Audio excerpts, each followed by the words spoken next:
Donc, bon matin. C'est vraiment un plaisir d'être là ce matin, d'être réunis. Je veux vous souhaiter, je veux honorer ce matin les mamans. Et mon message ce matin est un peu inspiré. Dieu a mis sur mon cœur d'honorer les femmes. Je crois que Dieu les a créées et que Dieu nous a bénis. L'humanité, Dieu a béni l'être humain en créant l'homme et la femme. Donc ce matin, je veux dédier mon message aux femmes et aussi aux hommes, mais principalement aux femmes parce que nous sommes une journée où nous mettons à l'honneur la maman. Donc, mon but ce matin, c'est vraiment je veux amener trois principes que Dieu m'a fait voir dans sa parole, des principes bibliques, des principes que les femmes ont manifestés, on les voit dans les histoires que je vais vous apporter. Ça va être vraiment trois histoires, des survols rapidement, mais à travers tout ça, on voit des principes, des leçons que Dieu m'a amenées, puis que pour moi, c'est vraiment une révélation. Voilà, pour moi, ça m'a vraiment aidé d'explorer sur différentes mamans, différentes femmes qui ont été écrites dans la Bible, qui pour moi m'ont vraiment beaucoup encouragé, m'ont vraiment inspiré. Je crois qu'il y a beaucoup de grands hommes de Dieu qui ont existé, qui ont eu des mamans dans le portrait, qui ont inspiré, comme on voit dans John Wesley, un des revivalistes dans les années 1700. Dans sa biographie, il est écrit que sa mère, elle priait et elle disait: Seigneur, donne-moi la grâce nécessaire pour mener à bien ce but avec sincérité et sagesse et bénis mes efforts en les couronnant de succès. Donc, cette femme, elle était remplie de grâce et remplie de tourner vers son Dieu afin de voir ses enfants pouvoir faire la même chose, se tourner vers Dieu. Ensuite, un autre témoignage de la mère de George Whitefield, qui a eu beaucoup d'influence aux États-Unis, surtout par rapport à l'esclavage et tout ça. Il a travaillé fort afin que l'abolition de l'esclavage. Et elle disait, parce qu'elle regardait son fils, et au début de sa vie, son fils était un serviteur dans un hôtel, puis elle regardait son fils et elle rêvait.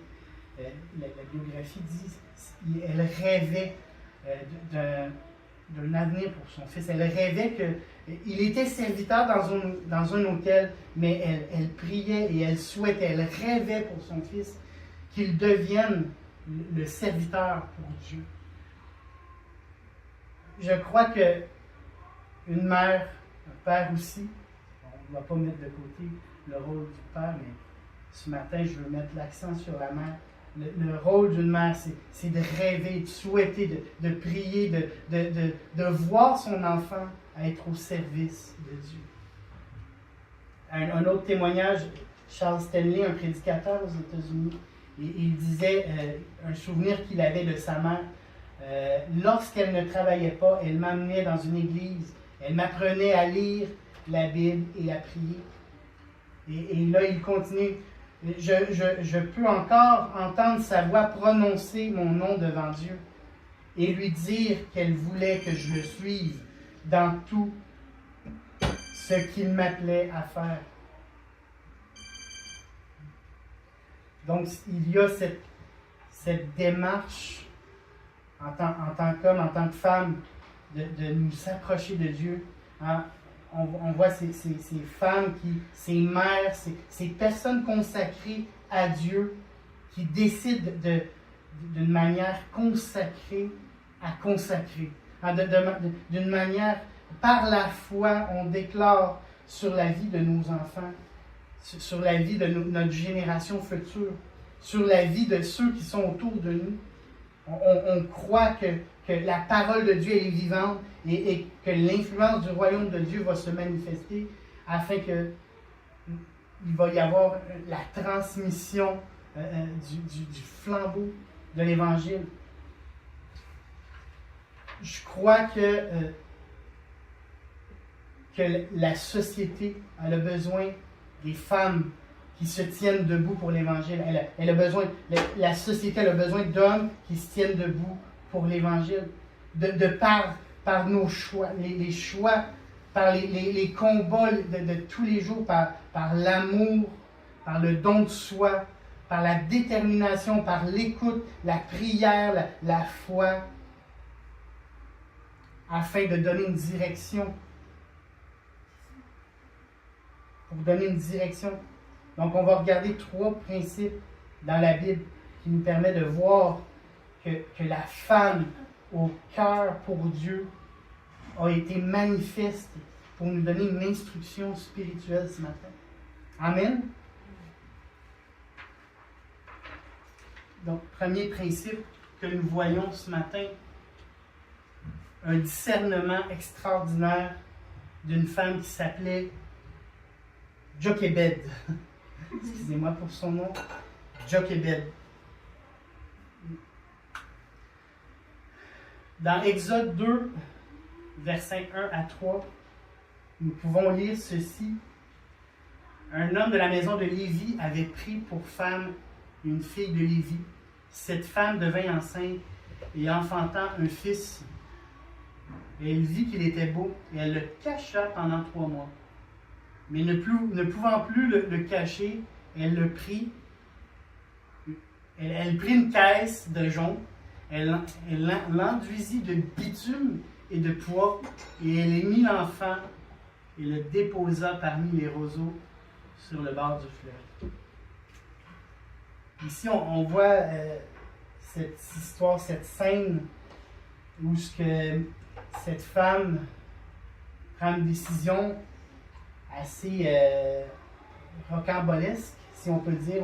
On peut même s'imaginer cette scène hollywoodienne, même qu'ils ont fait des films de cette scène-là, où la mère de Moïse prend cet enfant, puis de manière instinctive, un enfant généralement, une maman va prendre l'enfant, va le prendre à proche de son...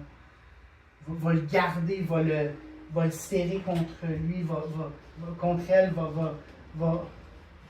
son instinct va être de garder cet enfant tout au long de sa vie, faire en sorte de l'amener à...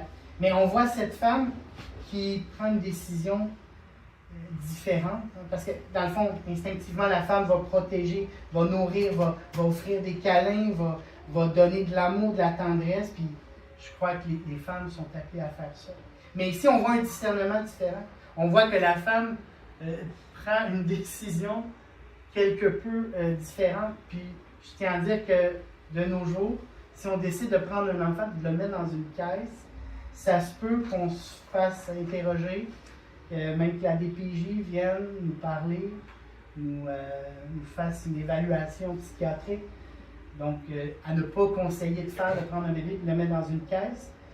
Mais pourquoi que la femme a décidé, pourquoi que Jochebed a décidé de faire, pourquoi qu'elle a décidé de prendre cette décision de mettre son enfant. On voit un peu avant dans Exode 1, 22, Pharaon avait lancé un décret. Vous jetterez dans le fleuve tout garçon qui naîtra et vous laisserez vivre toutes les filles. Donc le pharaon avait décidé de faire mourir, de détruire, c'était un plan machiavélique, c'était quelque chose de diabolique. Mais Jochebed, on voit que elle, sa motivation, c'était, elle voyait le danger pour son fils, elle voyait l'avenir pour son fils. On voit un discernement d'une femme, d'une maman qui veut protéger son enfant. Elle comprenait que si elle ne réagissait pas, son fils pouvait mettre une croix sur son destin. Puis on sait que Moïse avait un avenir, il avait un plan sur sa vie. Et je crois que les mères sont appelées à ce discernement pour le futur de ses enfants. Il y a une mère qui m'a témoigné un jour, qui m'a dit qu'elle berçait son fils un jour. Elle berçait son fils, puis et une voix lui mentionnait un secret pour son fils, qui concerne le monde spirituel, le monde de la foi. Elle berçait son enfant et la voix de Dieu lui disait, mon fils, il est appelé à tel ministère. Il y avait un discernement qui se manifestait et que Dieu seul peut donner ce discernement-là. Et je crois que nous sommes appelés à demander et recevoir ce discernement, oui pour les femmes, mais aussi pour tous les hommes, afin de rentrer pleinement dans notre appel que Dieu a pour nous, et afin aussi d'aider d'autres à rentrer dans leur appel. Le corps de Christ se veut être en meilleure santé. Il va mieux se porter si chacun apprend à voir, à discerner pour l'édification de l'autre, à chercher la volonté de Dieu. Si la femme et l'homme encadrent son fils, sa fille spirituelle, parce que oui, on parle des mamans naturelles, mais on parle aussi des mamans, des papas spirituels. C'est de ça dont on parle ici. Si on apprend à discerner, avoir l'inspiration de Dieu, ce que Dieu a besoin pour l'autre, ce que Dieu a pour l'autre. C'est de ça qu'on voit dans cette histoire. Jochebed a vu dans l'avenir de Moïse. Moïse avait un avenir. Et souvent dans l'Église, on est souvent dans le « je me moi », plutôt que d'avoir comme but ultime de glorifier le nom de Jésus et de quelle manière on va le faire, ça va être dans la vie de l'autre. Pour l'utilité de l'Église, pour l'utilité commune. Et souvent, parfois, on peut avoir des personnes significatives qui vont avoir vécu des expériences, des événements, des deuils, des séparations, des peurs, des abus. Puis parfois, ça va dérégler le discernement, ça va dérégler ce qu'on peut voir pour l'autre, parce qu'on a vécu des choses qui vont nuire à ce que Dieu veut faire, à ce que Dieu veut accomplir à travers ce discernement-là. La représentation, l'image ou le lien que nous pouvons avoir de nos mères ou de nos pères spirituels, c'est important. Puis c'est important pour chacun d'entre nous de faire introspection sur la manière dont on veut amener un discernement. On veut amener cette image spirituelle pour les autres. Et je crois que Dieu veut rendre libre cette mauvaise impression ou vision des parents spirituels, des pères, mères spirituels. Et je prie ce matin d'enlever toute espèce de mauvaise représentation des parents spirituels ce matin. C'est ma prière ce matin, de venir restaurer l'image qu'on peut avoir donnée, on a peut-être donné de parents spirituels. Au nom de Jésus, c'est ma prière ce matin. Deuxième principe, le principe de prière. Le principe de la prière. On voit dans une autre histoire, Anne, la femme de prière. 1 Samuel 1,12. Comme elle restait longtemps en prière devant l'Éternel, Élie observait sa bouche. Pour cette deuxième histoire, cette brève histoire, cette scène dans laquelle on voit une femme en deuil, une femme dans l'amertume d'un souhait qu'elle avait depuis longtemps dans son cœur, un souhait d'avoir un enfant. Et ce matin, je veux faire ressortir rapidement dans ce principe de la prière c'est comme deux principes en un. Premièrement, on voit elle restait longtemps. Elle restait longtemps. En hébreu, on pourrait lire irbete, irbeta'a, ce qui veut dire être multiplié. Le temps a été multiplié dans la présence de Dieu. On voit cette histoire d'un appel pour chacun de nous à multiplier le temps dans la prière. Et soyons francs, combien de fois est-ce que ça nous arrive, ou est-ce qu'on commence un temps dans la présence de Dieu, on commence un temps dans la prière, mais qu'on tombe dans l'une, ou qu'on se met à réfléchir, il y a quelque chose qui nous envahit, il y a des téléphones qui sonnent, il y a quelqu'un qui frappe à la porte, il y a un rendez-vous qu'on a oublié sur le calendrier, il y a un enfant qui vient déranger notre dévotion. Et ce matin, je crois que pour nous, nous avons un appel à multiplier le temps et de faire de la place dans notre calendrier, d'organiser, chercher les moments opportuns afin d'être plus productif pour le royaume de Dieu. La vérité, c'est que la foi, la foi, c'est une relation avec Dieu. Quand on soit une femme ou un homme, la foi, le royaume de Dieu, c'est notre relation avec Dieu. C'est notre temps qu'on va avoir consacré à lui. Hein? Comment on peut penser à grandir, croître, développer si on ne prend pas de temps dans l'intimité avec lui, dans ce lieu secret. C'est ça le ministère premier, c'est le ministère avec notre Dieu, notre relation avec lui. C'est ce qui va se développer.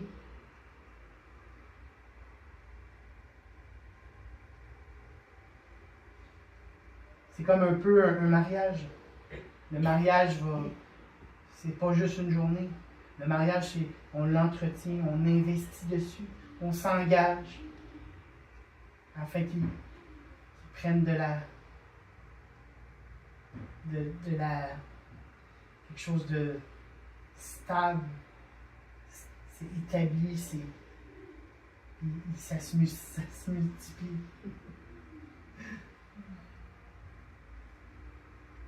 C'est comme un peu ces images-là de dire, c'est comme si je veux devenir bon au golf, ou au tennis, ou peu importe quel sport, ben, il va falloir que je prenne du temps de pratique pour devenir bon dans ce sport-là. Ben, si je veux devenir un grand pianiste, mais que je ne mets jamais les doigts sur un piano, je ne pratique jamais, ben, je ne deviendrai pas bon au piano. Si tu veux apprendre à parler une nouvelle langue, mais que tu ne pratiques jamais l'anglais, tu ne pratiques jamais l'espagnol, ben, tu ne pourras jamais bien articuler ou prononcer cette langue-là. Ben, c'est la même chose avec la prière. Si on n'organise pas le temps afin de le développer, ben, on n'apprend pas à prier. On voit que Anne, c'est le principe de la prière, c'est en prière. C'est qu'elle était dans une disposition de cœur dans la prière. Et elle avait toutes les raisons de ne pas le faire. Son âme avait mal. La Bible dit qu'elle était dans une amertume dans l'âme, Anne, parce qu'elle n'avait pas d'enfant, alors que la deuxième femme de son mari avait des enfants. Mais Anne ne reste pas passive devant la situation, devant son problème naturel. Elle s'engage spirituellement. On est appelé à nous mettre en position devant Dieu. Les femmes et les hommes, ceux qui ont la crainte de Dieu, vont se positionner de manière à voir le royaume de Dieu s'ouvrir devant eux. Ils vont venir établir une relation concrète avec Dieu. Que ce soit, peu importe qu'est-ce qui peut arriver dans notre vie, puis c'est sûr qu'il peut en arriver des choses dans notre vie. Jésus n'a jamais dit que ça allait être une vie paisible, une vie de licorne. Non, il peut y arriver plein de choses, des pertes d'emploi, des diagnostics qui nous frappent à plein fouet, un échec quelconque, une déception des gens autour de nous, parce qu'on est des êtres humains, on peut se décevoir, de l'anxiété démesurée, peu importe. Mais nous sommes appelés à prendre position dans la prière, le principe de la prière. Peu importe que ce soit difficile ou non, Jésus n'a jamais dit que ça allait être facile. Mais comme Anne, on se positionne devant lui, dans la prière. Nous devons ce matin, c'est une question d'engagement. C'est un appel à l'engagement dans la prière. Faire des supplications. Nous sommes appelés à intercéder, prier, chercher la face de Dieu.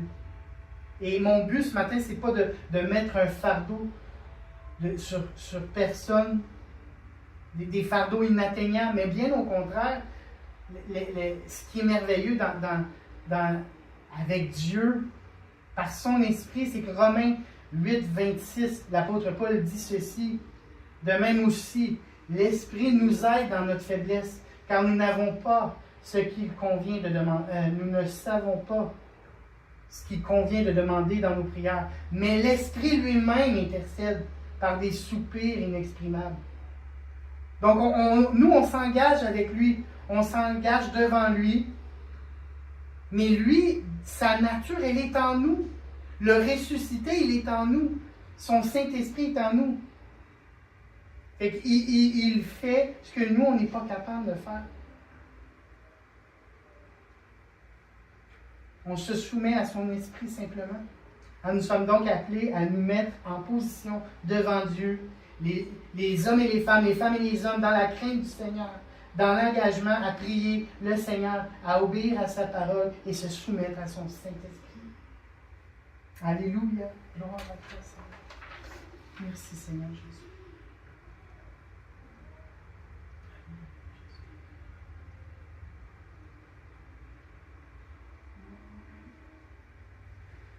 Troisième principe.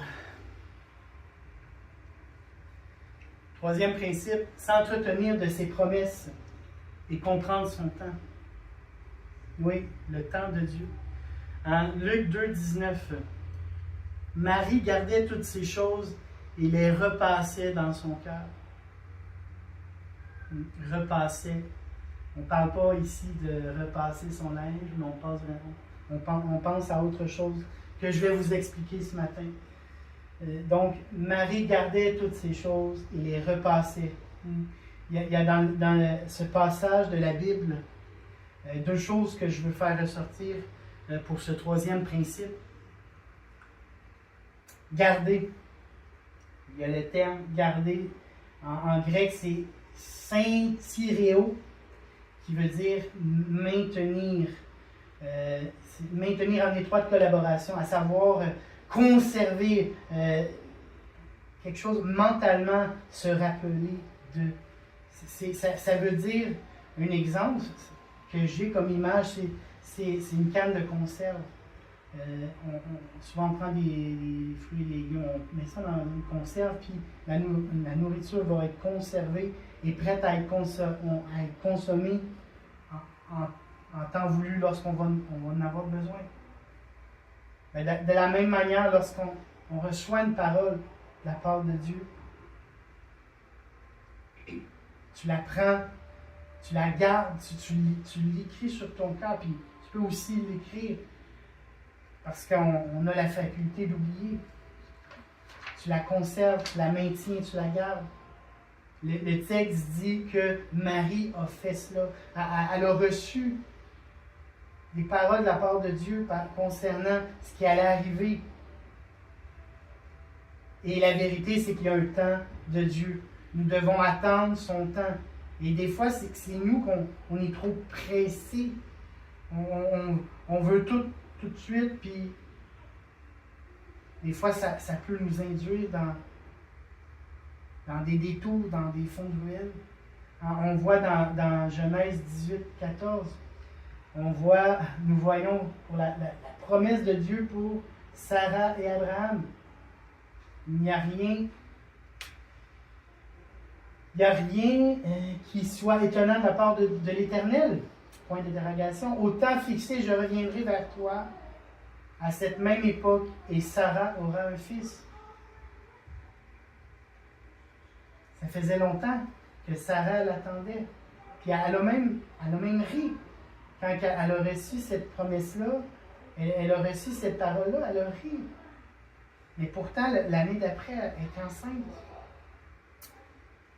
On voit aussi Moïse rentrer dans son appel bien longtemps après être sorti de la cour égyptienne. Dans Exode 2,23, longtemps après le roi d'Égypte mourut, et les enfants d'Israël gémissaient encore sous la servitude et poussaient des cris. Un peu plus loin, on voit dans le verset 24, Dieu entendit leur gémissement et se souvint de son alliance avec Abraham, Isaac et Jacob. Et je veux dire ce matin 3 choses. Je veux dire à quelqu'un ce matin 3 choses. Premièrement, Dieu entend ton cri. Tu es peut-être dans la détresse ce matin. Peu importe où ce que tu te retrouves, dans quelle saison de ta vie tu es. Dieu entend ta détresse. Il sait toutes ces choses. Il connaît ton cœur. Il se souvient de toi personnellement. Il connaît ton nom. C'est lui qui t'a créé, toi, personnellement. Il se souvient de toi. Il ne t'a pas oublié. Et il entreprend d'honorer son alliance. Jésus-Christ est mort sur la croix pour toi. Et il est ressuscité d'entre les morts. Et il a envoyé son Saint-Esprit. Et cette promesse-là, elle est pour toi. Cette alliance-là, elle est pour toi. Reçois-la ce matin. Et c'est dans le temps de Dieu. Le défi que nous avons, et le fait, là, c'est que nous voulons souvent les choses selon notre temps à nous, de la manière dont on veut. On veut faire les choses à notre façon et en notre temps. Mais Dieu est le maître du temps et des circonstances. Alléluia! Dieu est le maître du temps et des circonstances. Ensuite, on voit que Marie, en revenant à l'histoire de Marie, elle repassait ces choses. Elle méditait, elle réfléchissait, elle considérait les choses. Qu'est-ce que nous faisons avec ce que Dieu nous a donné?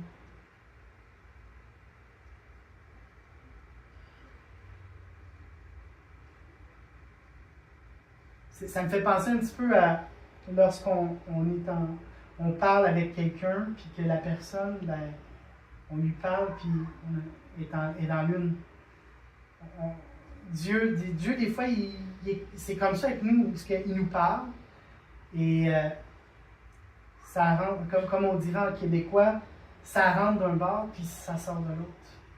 Des fois, on a l'impression qu'avec Dieu, c'est comme ça, parce que on n'a pas de réponse immédiate, donc on a l'impression que Dieu ne s'intéresse pas de nous, mais le problème n'est pas Dieu.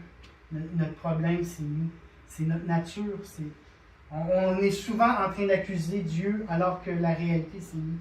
C'est nous qui doit reconnaître qu'on a besoin de lui encore plus et encore plus. Et de juste lui faire confiance par la foi. Josué 1:8. Que ce livre de la loi ne s'éloigne point de ta bouche. Médite-le jour et nuit pour agir fidèlement selon tout ce qui est écrit. Car c'est alors que tu auras du succès dans tes entreprises. C'est alors que tu réussiras. Ne t'ai-je pas donné cet ordre? Fortifie-toi et prends courage. Ne t'effraie point et ne t'épouvante point, car l'Éternel, ton Dieu, est avec toi dans tout ce que tu entreprends. Hein, ce matin, je veux dire à quelqu'un, hein, ne t'effraie point, ne te décourage pas, ne t'effraie point. Encore une fois, ne t'effraie point, une fois encore, hein, parce que Dieu est avec toi afin de te relever, afin de te donner un sens à ta vie. Jésus, il est le sens en lui-même. Hein, c'est Jésus qui est le sens de la vie. Hein, il veut te guérir ce matin de tes blessures face à la vie. Hein, il veut te trouver, il veut te soutenir au travers de tes addictions, à travers de tes difficultés. Il veut te remettre sur pied. Dieu veut te mettre des personnes autour de toi qui vont pouvoir t'aider afin de pouvoir te relever. Hein, ce matin, je dis ça à quelqu'un, Dieu veut te mettre des personnes autour de toi qui vont pouvoir t'aider afin de pouvoir te relever. Donc, cet appel pour ce troisième principe, c'est nous sommes appelés à considérer, à repenser, considérer, prendre au sérieux, réfléchir et méditer de façon à comprendre et cerner le temps ainsi que la volonté de Dieu. C'est le troisième principe. En conclusion, pour terminer, on est appelé à ces trois principes de la Bible qui nous permettent de voir notre vie de prière, notre vie avec Dieu, notre relation avec Dieu. Femme ou homme, au cœur pour Dieu, qui est manifeste pour notre instruction spirituelle. Ce premier principe, c'est de demander ce discernement spirituel, cette vision de Dieu que nous, on n'a pas automatiquement. Hein? On est appelé à discerner ce que Dieu veut pour nous, afin de rentrer pleinement dans notre appel et de faire aussi rentrer ceux qui vont être appelés à collaborer avec nous. Rentrer dans leur appel. Deuxième chose, on est appelé à nous positionner devant Dieu. Hein? C'est un appel à nous positionner devant Dieu. Les femmes et les hommes, dans la crainte du Seigneur, à l'engagement à prier Dieu. C'est sûr que ça va demander du temps. Ça va demander de prendre notre agenda puis réorganiser notre vie. Comme j'ai dit, Dieu ne nous a jamais dit que ça allait être facile. On est appelé à obéir à sa parole et à se soumettre à son Saint-Esprit. Et en dernier lieu, on est appelé à considérer, prendre au sérieux, méditer, réfléchir sur ce que sa parole nous dit. Il nous donne sa parole afin de la mettre en pratique, afin de comprendre son temps et sa volonté. Alléluia. Gloire à toi, Seigneur Jésus. Donc j'aimerais ça juste terminer avec ce petit mot de prière. Avec ce petit mot de prière. Alléluia, Seigneur Jésus.